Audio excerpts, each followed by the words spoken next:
আজকে আমরা প্রথমে যে রান্নাটি করব সেটি হচ্ছে চিকেন ঝাল রোস্ট, ভুনা ঝাল রোস্ট, আপনি যে কোনো নামেই বলতে পারেন। তো প্রথমে আমরা প্যানে কিছুটা সয়াবিন তেল নিয়ে নেব এবং তেলকে গরম হতে দেব। তেল যখন গরম হয়ে আসবে সেখানে পেঁয়াজ ভেজে বেরেস্তা কিংবা পেঁয়াজ বাদাম বাটা দিয়ে দিতে পারেন।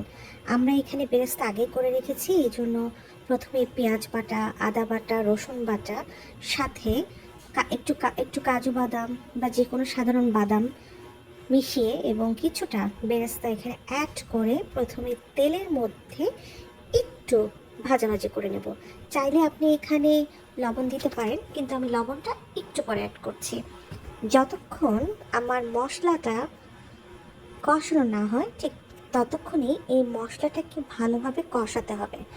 একটি জিনিস ভুলে গেলে চলবে না, রান্নার মূল মন্ত্র হচ্ছে কষানো।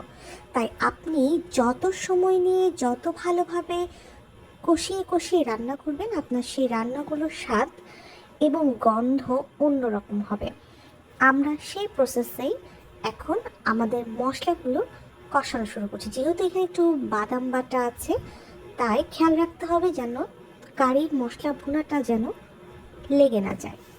আপনার সবসময় কনসেন্ট্রেট থাকতে হবে যে মশলাটা কষানোর সময় কোনোভাবে যেন পোড়া পোড়া ছ্যাঁকা গন্ধ বের না হয়, সেটি খেয়াল রাখতে। আমরা মশলাটির মধ্যে হালকা রোস্টের মশলা, একটু পানি এবং লবণ চিনি যা যা আছে এখানে অ্যাড করে দিলাম। বলে রাখি, এই মশলাতে অবশ্যই কিন্তু টক দই যাবে। বাদাম বাটা টক দইয়ের সাথে মিক্স করে এবং কিছুটা আপনার টমেটো সস অ্যাড করে এখানে দিতে হবে এবং খুব ভালো করে মশলাটি কষাতে হবে। আপনি দেখতে পাচ্ছেন আমার মশলাটি কিন্তু খুব ভালো করে কষানো হচ্ছে। প্রতিটা ভিডিওতে আসলে এত রান্না প্রসেসিং দেখানো যায় না, তাই বড় হয়ে যায় ভিডিও। তারপরও আজকে একটু চেষ্টা করলাম ফাস্ট করে দেখানোর জন্য। এখানে আমরা কিন্তু অ্যাড করলাম আরও মরিচের গুঁড়া। আমি আবারও বলছি, এখানে আমরা আদা রসুন পেঁয়াজ বাটা, পেঁয়াজের বেরেস্তা, আপনি চাইলে কাঁচা পেঁয়াজও অ্যাড করতে পারেন। আমরা এখানে বেরেস্তাটা অ্যাড করেছি বাটার সাথে। এরপর হচ্ছে এখানে আপনি যদি পারেন এখানে একটু টক দই ফেটে সেটাকে কাঁচামরিচ সহ একসাথে কষিয়ে ভালো করে চিকেন যে ভেজে রেখেছেন, আমরা কিন্তু এই চিকেনটা এটা কিন্তু কক মুরগি, এই মুরগিটাকে আমরা ভালো করে তেলে লবণ দিয়ে জাস্ট, আমি কিন্তু এখানে অনলি লবণই ইউজ করেছি। আপনি চাইলে কিন্তু লেবুর রস, গোড়ামরিচ দিতে পারেন, বাট আমি এখানে শুধুমাত্র লবণ দিয়ে একদম তেলে মুরগিগুলোকে ভালো করে ভেজে নিয়েছি, মুরগির পিসগুলো। এরপর সেই ভাজা মাংসগুলো মশলার মধ্যে দিয়ে আমরা বেশিক্ষণ কষাবো না, যেহেতু সময় নিয়ে একদম আমরা মশলাটা প্রপার ওয়েতে কষিয়ে নিয়েছি। এখানে মশলা কষানোর পরে কোনো গন্ধ নেই, মানে একদম প্রপার, মানে কোনো পানি রাখিনি। ঠিক তেলের উপরে আমরা এই মশলাটার মধ্যে আপনার মুরগিটি ভেজে নেব। এবং বলে রাখি, এই চিকেন ফ্রাইটাতে কখনোই বেশি পানি যাবে না, যেহেতু একটু রোস্টের মতো হবে। অনেক সময় দেখা যায় যে অনেক বড় বড় পিস এলে খেতে পারে না ফ্যামিলির লোকজন, তাই আপনারা চাইলে এভাবে ফ্যামিলি সাইজ করেও আপনারা খুব মজাদার কিন্তু চিকেন ভুনা বা চিকেন রোস্ট ঝাল ভুনা আপনারা করতে পারেন। তা আমরা সেই প্রসেসিংটি এখন বারবার এই যে আগুনের মধ্যে ভালো করে চিকেনটাকে তেলের উপর ভালো করে কষিয়ে নিচ্ছি। অলরেডি আমাদের চিকেন কিন্তু ভাজা, মানে হাফ ডান।